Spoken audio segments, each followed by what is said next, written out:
Today is Columbus Day in the United States and Thanksgiving in Canada.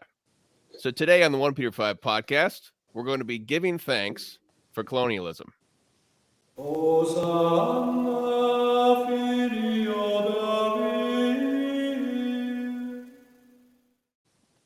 Jesus is King. Welcome to the OnePeterFive podcast, rebuilding Christendom, restoring Catholic culture and tradition. I am Timothy Flanders, the editor-in-chief of OnePeterFive, and I'm joined today by two of our contributing editors, Mr. Charles Coulombe, author of many books, most recently Blessed Karl of Austria, one of our patrons here at OnePeterFive, also Puritan's Empire, the Catholic Perspective on American History. And we also have Kennedy Hall with us, also a contributing editor, host of the Kennedy Report, author of Terror of Demons, Reclaiming Traditional Catholic Masculinity. Gentlemen, happy Thanksgiving for Colonialism Day. Thank you very much. Yeah. We just celebrated, when this airs, we will have just celebrated Truth and Reconciliation Day, which is about the lie of all the native stuff. So, but I didn't celebrate that day this year. I'm just going to stick to Thanksgiving. Perfect. Well, the problem is that if you really tell the truth about anything, it's very unlikely there'll be reconciliation. I know. We'll get to that. We'll for sure talk about that. Yes, truth is a very offensive topic.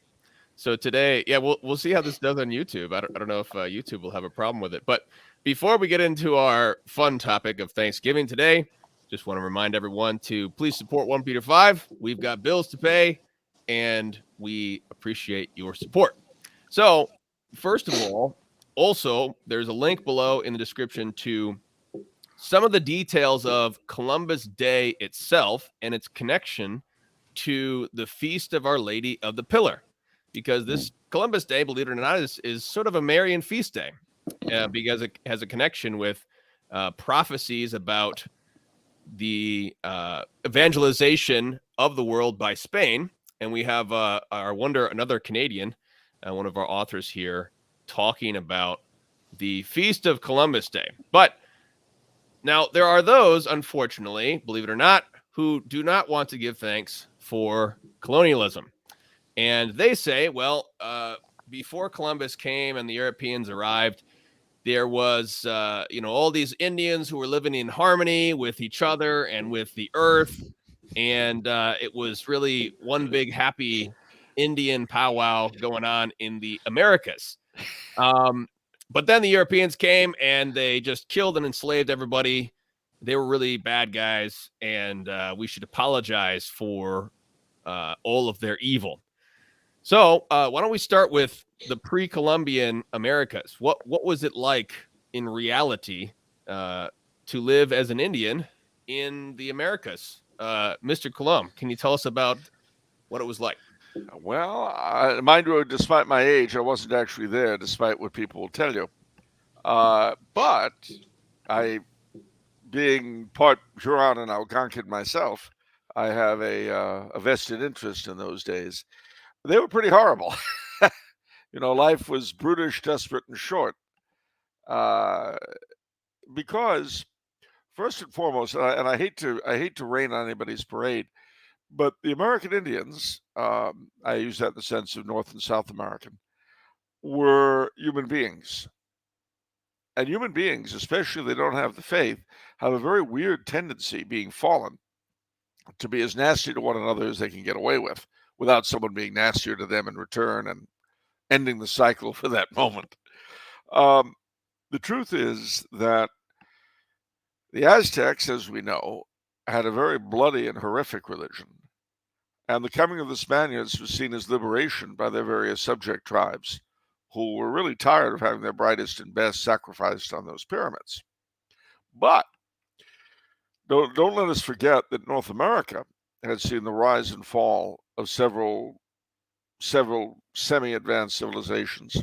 By that I mean more or less to the level of the Aztecs, which our ancestors called the Mound Builders, and which current archaeology assigns different names to. Really, nobody knows what they were because we don't have written records. We do know that they fought a lot, And we do know they fought some really pitched battles. We know that when Cartier came to Canada in 1534, the St. Lawrence Valley was inhabited by Iroquois speakers. But less than a century later, when Champlain came, my ancestors had cleared them all out. And I can guarantee you this was not done by invitation or peacefully. Is that the way those things worked? And while we're on the subject of the Iroquois, of course, the Iroquois, who I have to say had a great many admirable traits, which is why so many French missionaries died trying to evangelize them. But they were really nasty. I mean, you did not want to be captured by the Mohawks. They would make you run the gauntlet. And if you survived, they would, they would adopt you, which was something, I guess. In the case, for instance, of Saint Jean Brebeuf, they were so knowledgeable about Catholicism that they cut off the ends of his canonical fingers precisely so that he would not be able to say Mass. There's a kind of intense, not to say satanic, cruelty to that. And that is true of any pagan religion. It was true of our ancestors in Europe before the faith came to them. Think of ancient Rome. Paganism is always nasty. But wait, there's more. Let me touch for a minute on the environmentalism, shall I? Remember that they were living in peace and harmony with nature.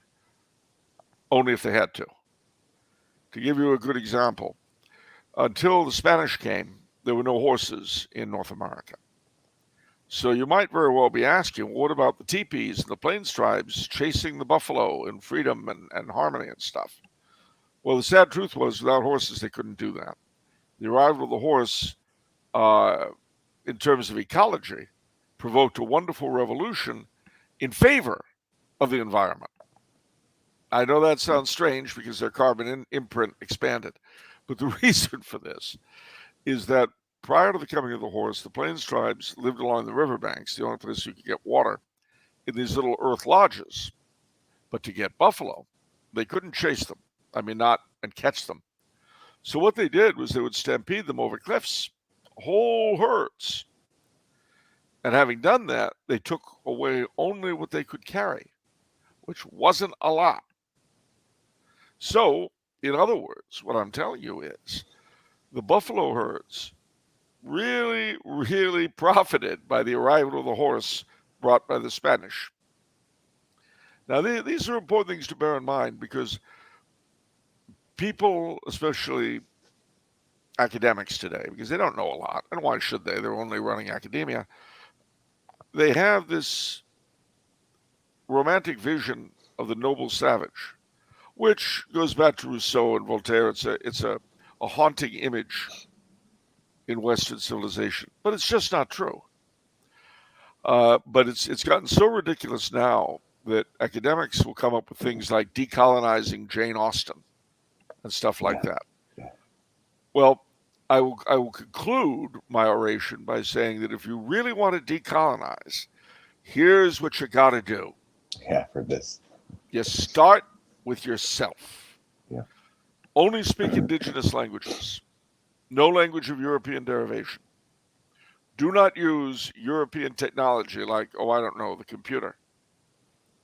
Don't wear European clothing. Don't eat European food. Stay away from European medicine. In other words, sit in the mud and eat grubs.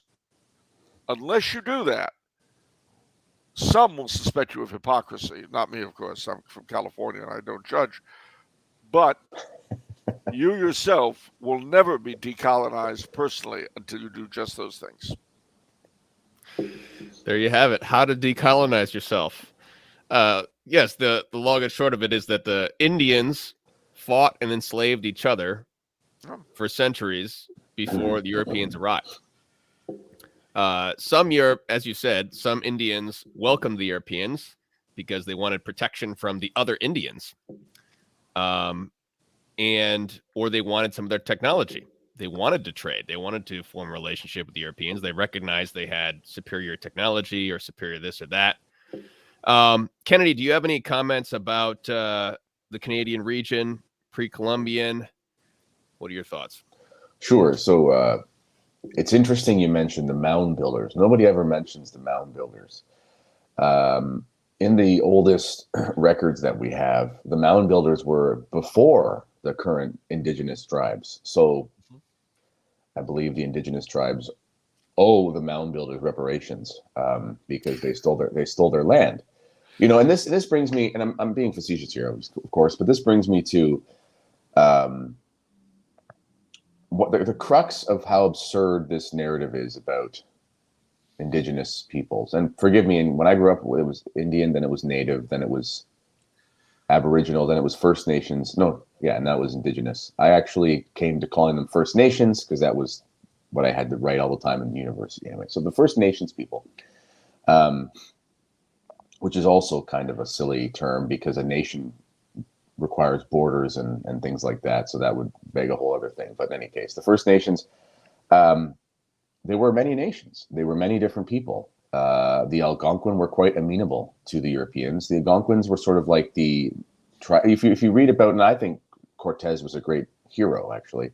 And when you read about his escapades in New Spain, he talks about the differences in the trajectory of their diabolism. The Aztecs were extremely diabolical. They were like almost like you might compare them to the Carthaginians and against Rome sort of thing. They had a paganism that was very severe and very efficient, which was very bloodthirsty. Whereas the tribes outside have more of a, like Chesterton would say, the sort of warm paganism of the woods, that you find in the Italian countryside. Of course, they worshipped idols, and that's not good, but they were sort of more concerned, relatively speaking, with sort of the fanciful folktales and things. And Canada had a difference like that as well. The Algonquins were very gentle people, generally speaking, which is why they were much more amenable to contact and things. And also, when the French showed up,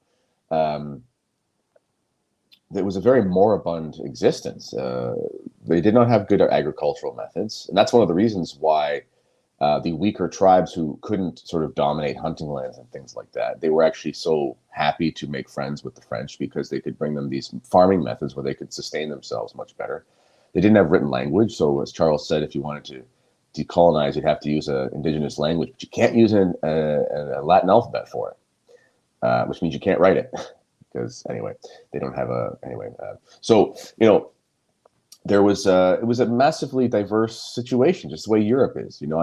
Irish paganism was brutal, but it was brutal different to Roman paganism. The Druids were another degree of nasty, even to the Romans, and the things like that existed in Canada. So, but the biggest problem I find with the crux of this narrative is, and Charles pointed to the idea of Rousseau and the noble savage and so forth. This whole conversation, when you're talking about it from a sort of mainstream leftist perspective, starts with a really strong hypocrisy or contradiction. And this is in the idea of property. Okay. And we were recently up in the bush on a lake for a vacation as a family. And we were coming back through a town called Bracebridge, which is Muskoka, which is where you find the $5 million cottages for all the Torontonians and things. It's a gorgeous place. All these stickers were around in the town because there's still people who are attached to this, lie that Trudeau said about the mass graves and things, which we'll talk about later, maybe. So all these stickers were around on these, graffiti on poles and things like that. And it was called #LandBack. So give us our land back. And it said, there's no pride. No, don't take pride. No pride in genocide. Of course, anyway. But I was thinking about this notion of land back.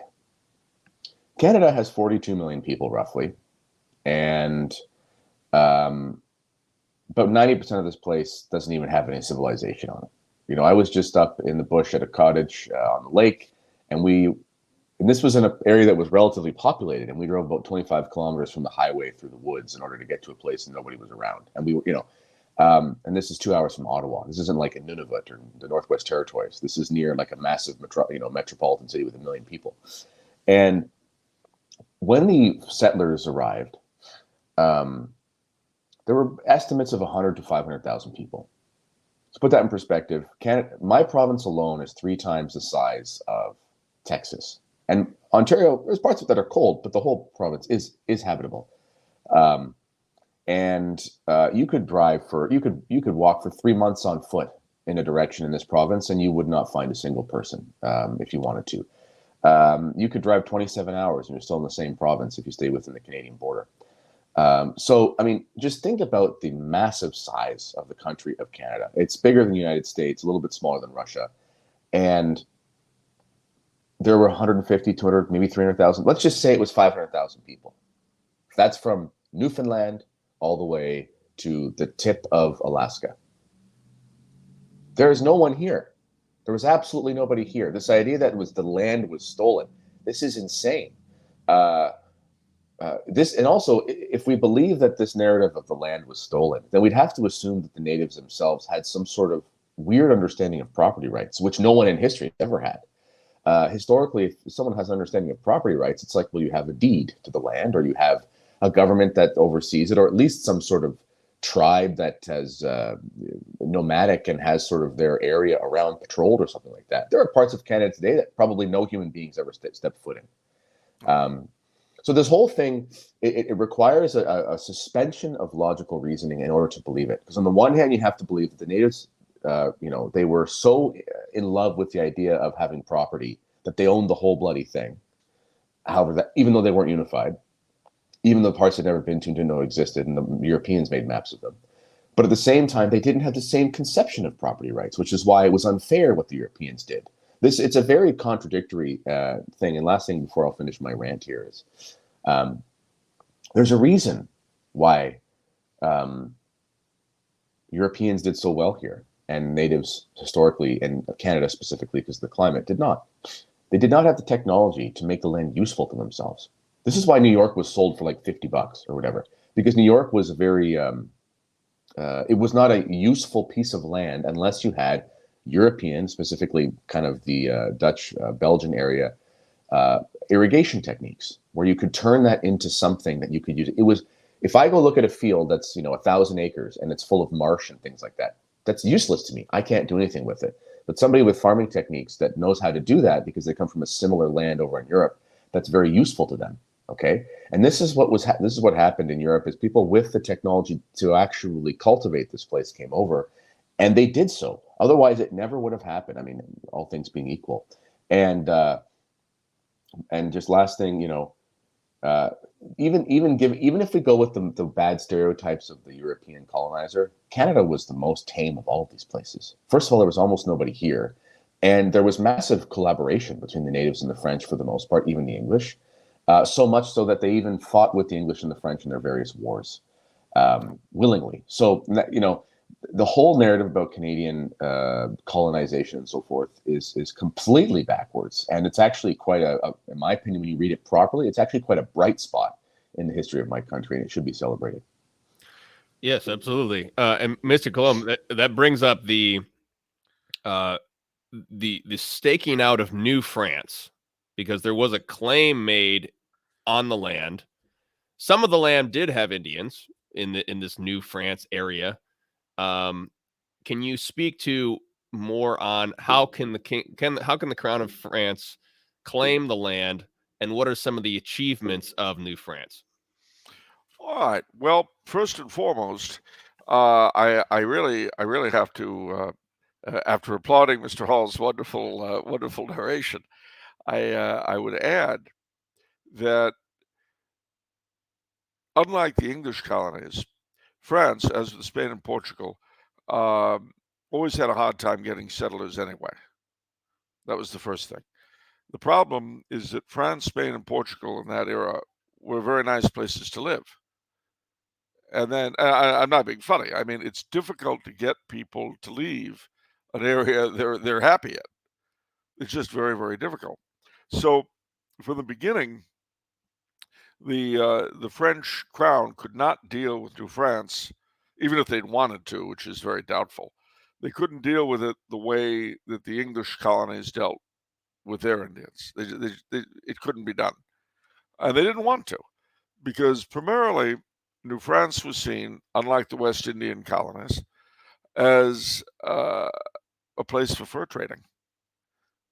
They were not going to get a lot of agricultural wealth. They weren't going to get gold. They weren't going to get silver. They found that out very quickly. So what do you have to make the place profitable?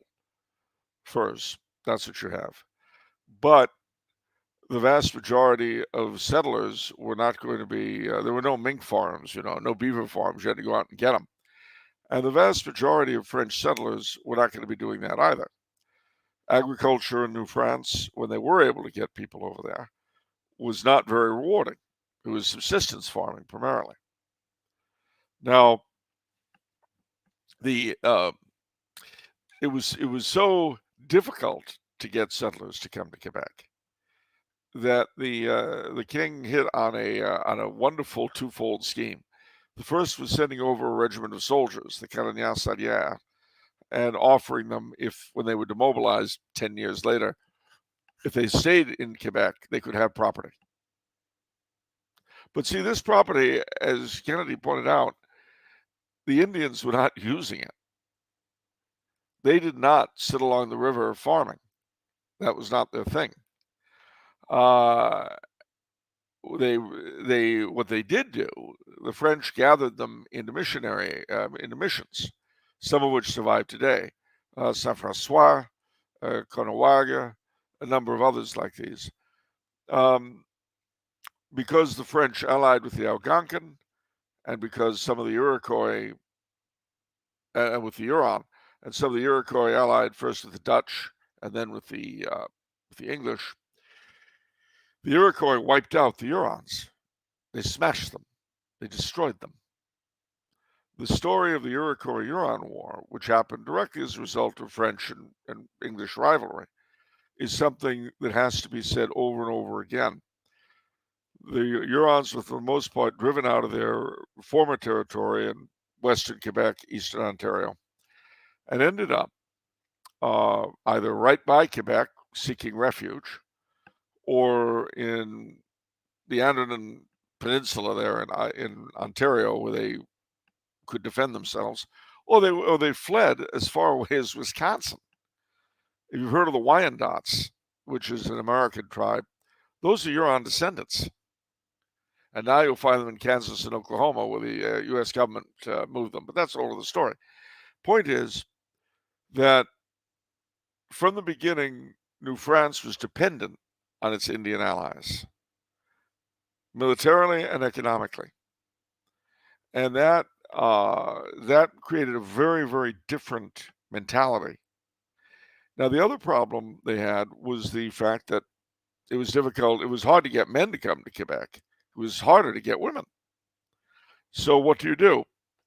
Well, it so happened that there was a sort of a network of royal orphanages all around France, and these, well, they were convents, royal convents, but they would take in foundlings, orphan girls, train them in the various means of civilized life, and they would then, when they left the convent, legally they would be daughters of the king, and they would leave with A, dowries, and B, the right to choose their own husband. So the king had a bright idea. I know, we'll send these ladies to the New World. And he did, to Quebec, to New Orleans, to Mobile. And to this day, virtually all of the French Canadians and a lot of the Creole families in Louisiana and Alabama and Mississippi descend from these demoiselles du cachet, these casket girls, as they say. That was great if you could get one to marry you, but what if you couldn't? Well, from that emerged the people we call Métis. And in a lot of ways, they were the Métis, the mixed French and Indians, were the backbone of the French Empire in America. Not, of course, in Quebec, not down in Louisiana, but throughout the Mississippi and St. Lawrence, the Great Lakes, and further west. And they were personal mediaries between their French paternal ancestry and their Indian maternal ancestry. So the French, the biggest thing that the French did in terms of altering the Indian way of life was bringing them the Catholic faith. And it's interesting that they were so successful at this that as late as the early 19th century, when the Belgian missionary Father de Smet set up camp in St. Louis, Missouri, a group of Flathead Indians, all the way from Montana, having heard about the Catholic faith, came to Father de Smet and asked him to send black robes to teach them the way of God. So, and really, the fall of New France, unfortunately, was predicated on the loss of our Indian allies, and that came about in a very strange way. If you've seen the Last of the Mohicans, you'll have heard about the siege of Fort William Henry in the French Indian War. Well, the French governor of the time, Montcalm, the Marquis de Montcalm, was present for the victory. He won the battle with the French and the Indian allies. He had promised the English prisoners, in return for their surrender, that they would not be molested in any way. Unfortunately, a lot of the Indian allies didn't feel themselves bound by that. And so from time to time, they would attack and scalp and otherwise upset and annoy and kill some of the English prisoners as they were marching in a group. Well, Montcalm was horrified by this, utterly horrified, and he sent out a directive that from now on, the Indian allies were not to scalp, they were not to torture, they were not to do this, not to do that. And so they said, fine, do it yourself then, bye-bye. And with that, there was simply too few French to hold off the British onslaught. And that led directly to the Plains of Abraham and the fall of New France. Yeah. No good deed goes unpunished, as we say. Yes. So what we're seeing is there's a mixture, as we always know, that the the Marxist narrative is always a sort of black and white, good guys and bad guys. Bad guys are always the Catholics. And the reality is that there's sort of good guys and bad guys on all sides. Oh. But we do notice that many of the Indians welcomed the French. They married the French, making a new race of peoples. I was reading the story of Père Marquette and how he was over in the Wisconsin area. Then he came down to explore the Mississippi, and he was welcomed by the Illinois tribe who loved him. And he was able to make peace with other tribes. And one of their pluses was trying to get protection from the Iroquois, from the French. They wanted to ally with the French so the French would protect them from other Indians. And so there's so many different tribes battling each other. But as you had noted as well, the French also helped to develop the actual Indian civilization itself. There are dictionaries and lexicons and books used to this day by Indian tribes that were created by French Catholic missionaries. Yeah. And this is something that's very different than the English, who did not really successfully create a mixed race Anglo-Indian civilization. There were Protestant missionaries and there were individual cases, but there was not as much of a significant creation as there were in French. Well, the reason for that was their efforts were not part of government policy. But one of the interesting things in Canado-American history, and I use that advisedly because, the two countries, well, actually four, came out of the American Revolution, not just the United States, but also Anglo-Canada. What happened was that when we were conquered by the English, I say we advisedly, the king, George III, in his treaty with the French, made it required him to treat his new French and Indian subjects as though they were his own born. Mm-hmm. Now, this brought the crown a huge problem. Because remember, prior to this time, they had supported the English colonists in doing whatever they wanted to do against the French and the Allied Indians. Well, now all of a sudden, right, everything turns around. And so in 1763, the king issues a proclamation restricting colonial settlement to the east of the Alleghenies, safeguarding the Indian territories. Well, this did not sit well with the colonists, who had partly, well, with the wealthy colonists, to be honest, who had partly supported the war against the French because they had visions of taking over the trans-Allegheny land and making money out of land speculation. All of a sudden, the top men in each colony, saw their dreams smashed. Yeah. If that weren't bad enough, at that time, as you know, Catholicism was, for all practical purposes, illegal in Britain and the colonies, outside of Pennsylvania, Maryland, and Delaware. Well, what was that thing about treating his subjects, his new French subjects, as though they were his own born? The ultimate child of that was the Quebec Act, Yeah. which is denounced in the Declaration of Independence. So what you have here then is that all of a sudden the Crown's policy, the Crown takes over French Indian policy. And that was, as well as its attitude toward the people of Quebec, which contributed in no small amount to starting the revolution in the southern colonies. Yeah, so the toleration of Catholicism, not only Catholicism, but Christendom in Quebec, the toleration of Christendom in Quebec is denounced by the Declaration of Independence, which says something like the King of England has allowed an arbitrary government to be in a neighboring province. And suspended the free system of English laws, which were the penal laws. And that, I mean, it's as Orwellian a document as you like in that particular section. Yes, it But is. then, just to show you how history is and how it takes no prisoners, it doesn't let anybody get smug, they're losing the war, the rebels. So who do they turn to?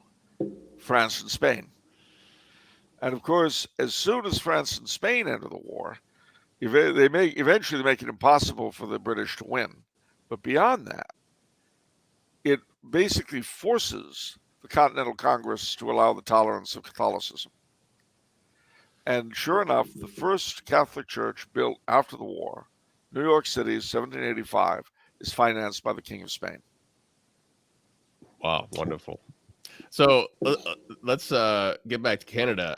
Kennedy, I wanted to ask you about the boarding schools controversy. I read in the Catholic Encyclopedia, the old Catholic Encyclopedia has an article on the Canadian missions, and it estimates that by about 1900, about half of all the Indians in Canada were Catholic. Yes. So the Anglo and French cooperation or coexistence in Canada was largely a success because the French were still able to evangelize the Indians. But there is the boarding school controversy, which arose, was it a couple years ago now that Trudeau made his comments? There were a dozen. 2021. In 2021. Okay, 2021. Mm-hmm. There were graves found. You all know the story. We're not going to rehash the story. But Kennedy, can you give us some points of truth to this narrative? Sure. Just so people, 2-second elevator pitch on what happened with Trudeau, because it is important. There are a few times in history where you can say something's actually a hoax. This was actually a hoax. There were no mass graves. There were community cemeteries. It's a whole thing. I've written extensively about it at LifeSite News. I'm currently reviewing a what's it called? A documentary by Rebel Media, which is sort of the only us and LifeSite News and them and one other people were kind of the only independent, real conservative journalists in the country, and it's an amazing thing so far. So stay tuned for that to really know the truth. But I've written a lot. If you look up residential schools, LifeSite News, you'll undoubtedly find 2 or 3 articles that I've written. Yeah, we'll have that all linked below. Okay. So, it's one of the reasons I love talking with Charles about history is because he always shows that it's much more complicated than your little textbooks might have you believe. And it is the case with the interaction between Catholicism in America that it's just more complicated than you think. And it's also the case with the influence of Catholicism and natives in Canada. It's just much more nuanced than anyone would have you believe. So you mentioned how half of the natives were roughly half were Catholic. Do you know what? The rest, almost all the rest, were also Protestant. There was very little paganism left in Canadian natives. Most of the Protestant natives would have been the Church of England or Presbyterian or something like that, one of the official sort of British Isles religions that came over. So the system of residential schools is what's at question. That is a different thing than the traditional system of Catholic boarding schools. So the missionaries in Canada did what missionaries have done all over the world. They just set up schools, and the schools were free for the kids who couldn't afford them. They taught them the faith, of course, helped them to save their souls, and many wonderful things. Of course, over 150 years of schools, I'm sure someone did something bad to somebody at some point, and it's just life. But largely, the Oblates of Mary Immaculate were absolute heroes in Canada. And in fact, Father Grandin, Bishop Grandin, people don't know who he was. If you look at the Alberta coat of arms today, you'll see a little pair of snowshoes on there. And those snowshoes are not just general snowshoes, because Canadians, we just all have snowshoes apparently. But they're not just general snowshoes. They actually represent the snowshoes of Bishop Grandin for the hundreds of thousands of kilometers that he walked on foot setting up the province. This country was built by Catholicism. It's not just crypto-Catholic. It's actually historically Catholic. In any case, so the boarding schools were just schools, and they were everywhere. Run by nuns, run by priests, Christian brothers, so on and so forth. Okay. Eventually, the Anglo-Canadian government, after the founding of Canada in 1867, the Dominion, which our first prime minister was a Scottish Freemason, so that's just kind of how these things tend to go. But and in fairness to him, I would say he was of the old Whig Freemasonry, which was much less Manichaean than the following. But in any case, they set up a system of assimilation.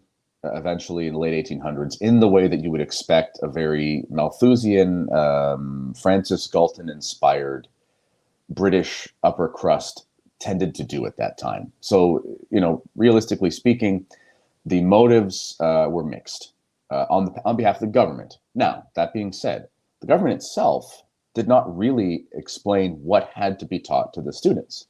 So, in reality, it was just an expansion of funding by the government that went towards church-run schools, whether they be Catholic or whether they be Protestant. Again, there was a mix. Many of them were Church of England. Contrary to what the narrative says, it was not mandatory to send your kids there. It was mandatory that your kids be educated. How dare they? But you did not have to send your kids to a boarding school. If you wanted to, you could send them to a school that was nearby, if you had one. The thing is, many of the native tribes, of course, did not live in cities and so forth. They did not have any schools nearby.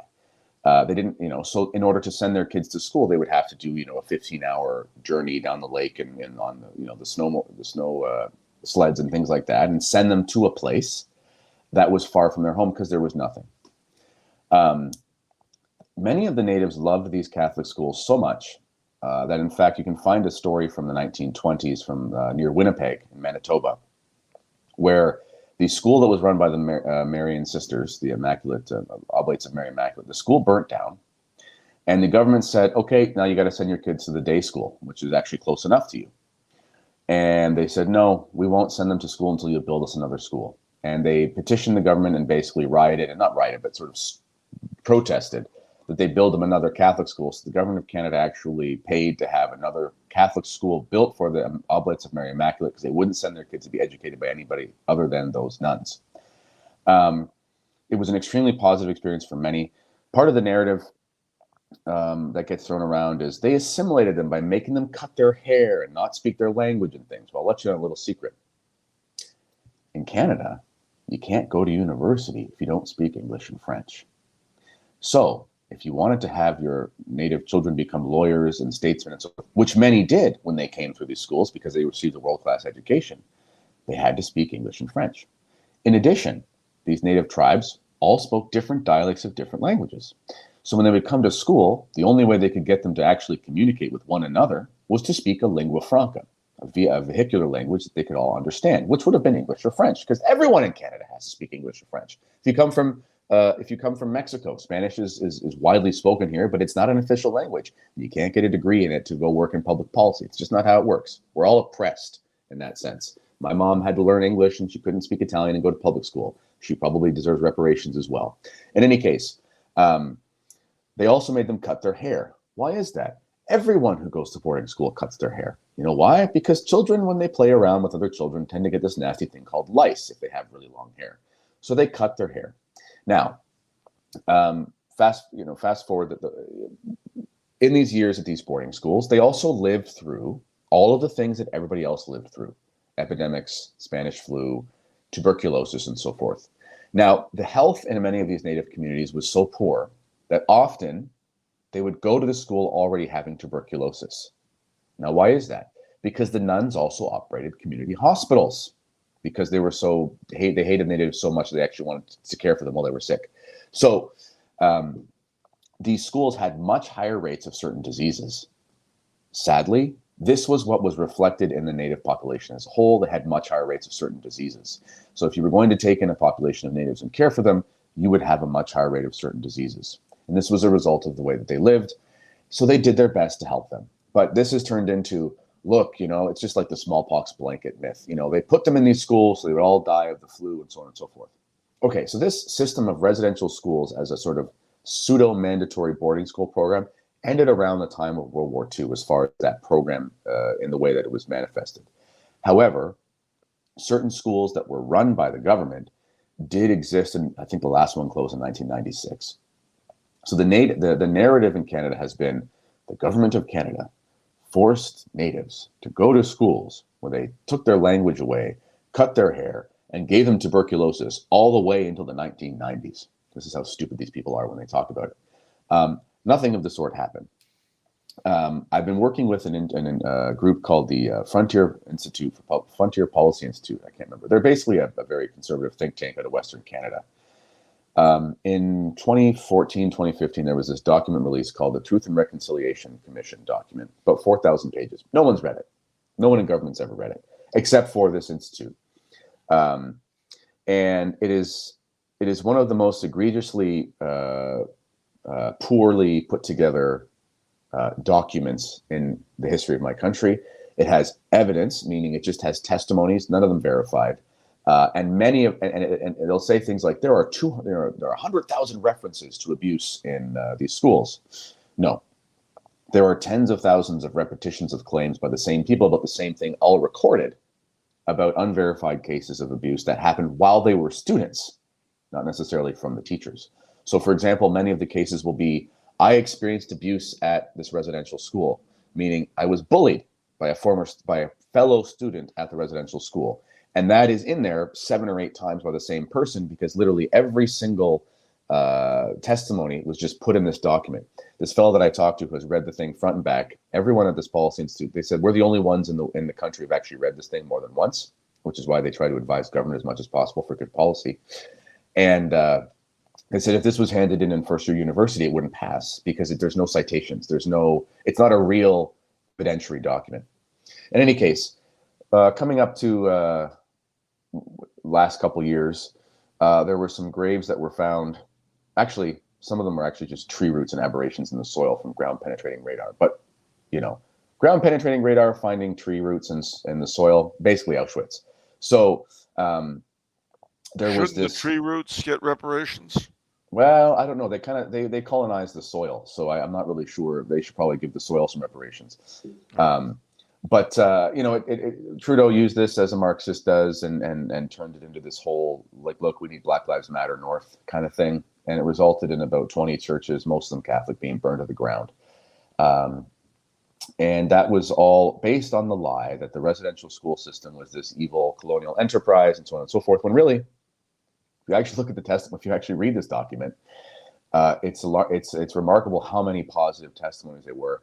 I love the nuns. This was the greatest thing that ever happened. I mean, we've got Canadian natives who became superior court justices and things like that. They could never have done that if they didn't go have a world-class education that was even in many cases better than what happened in the city. So that's sort of the Coles Notes of the system. Mr. Colomb, any further comments on that? Well, yeah, anything that comes out of Trudeau's mouth is a lie by virtue of coming out of his mouth. Although you should have seen him, the night before last in London. He was just Singing, boogieing the blues away, karaoke.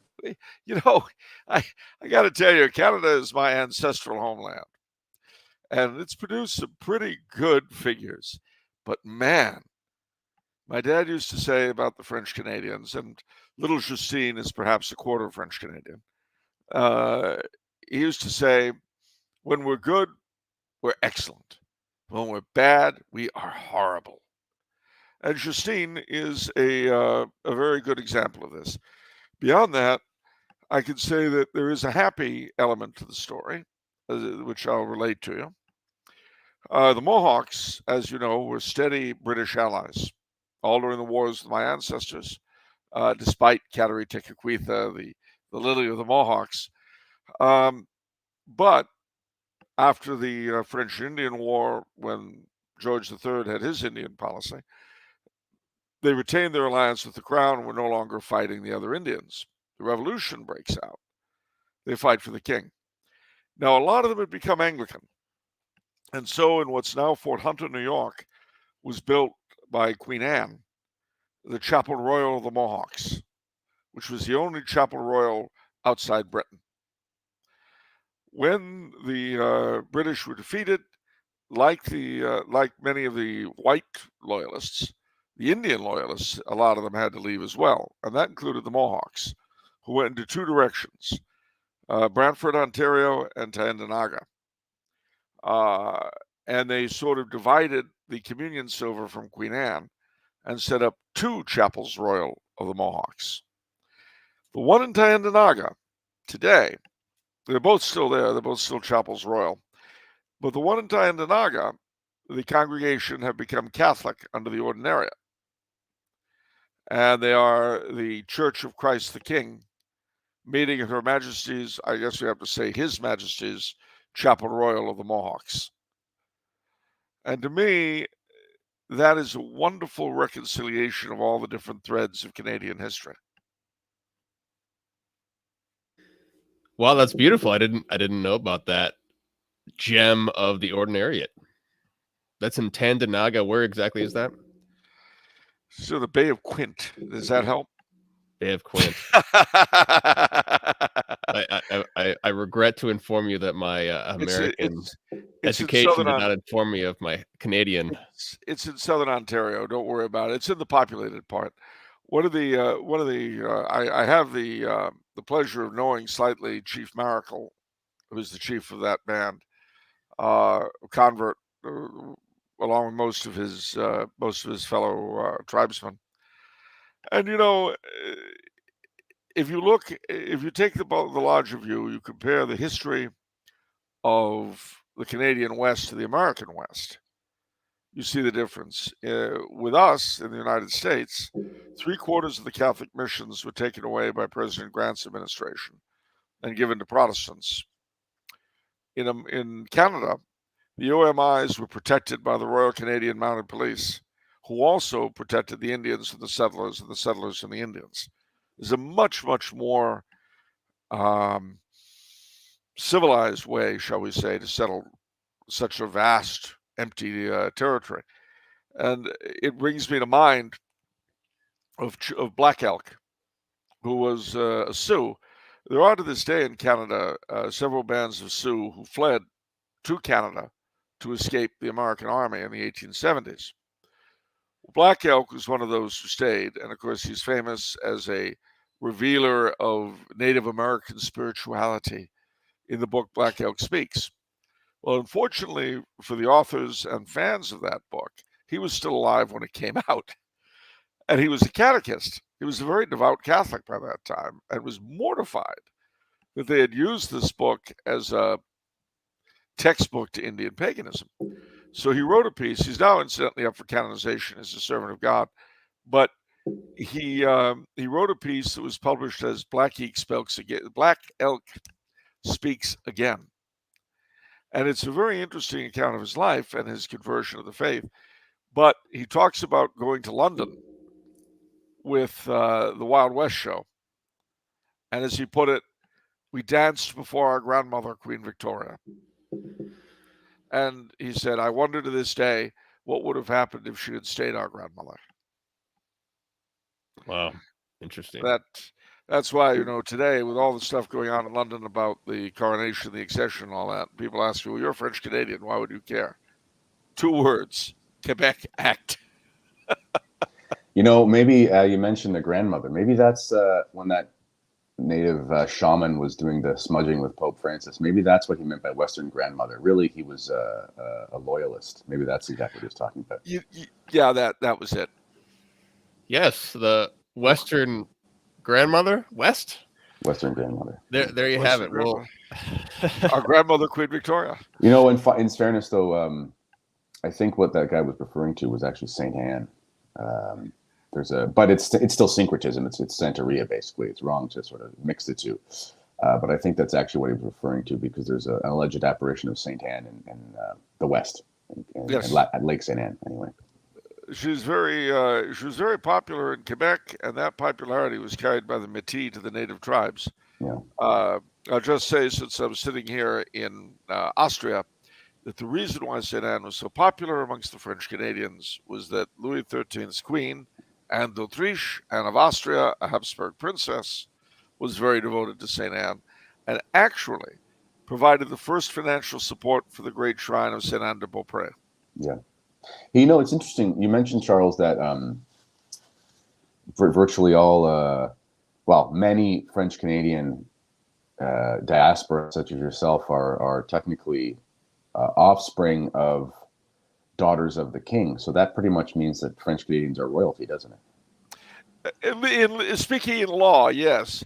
Very good. Very good. One thing that is true about us, in America, we have these hereditary societies and so on, because we have no social classes. We're very egalitarian. Everyone's free. So we have careful rigidity. So you know your place. Well, a number of these hereditary organizations are the daughters of colonial dames. Yeah.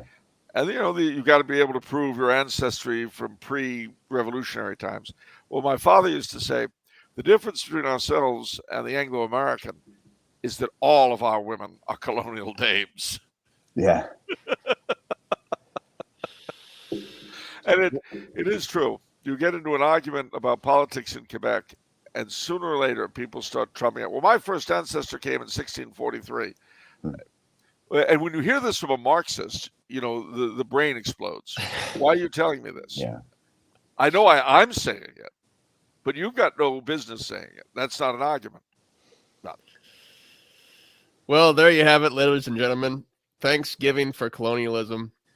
I can certainly say that I'm thankful that the Roman Empire expanded north and the gospel was sent to my people of Northern Europe, because we were vicious pagans before the gospel came to us.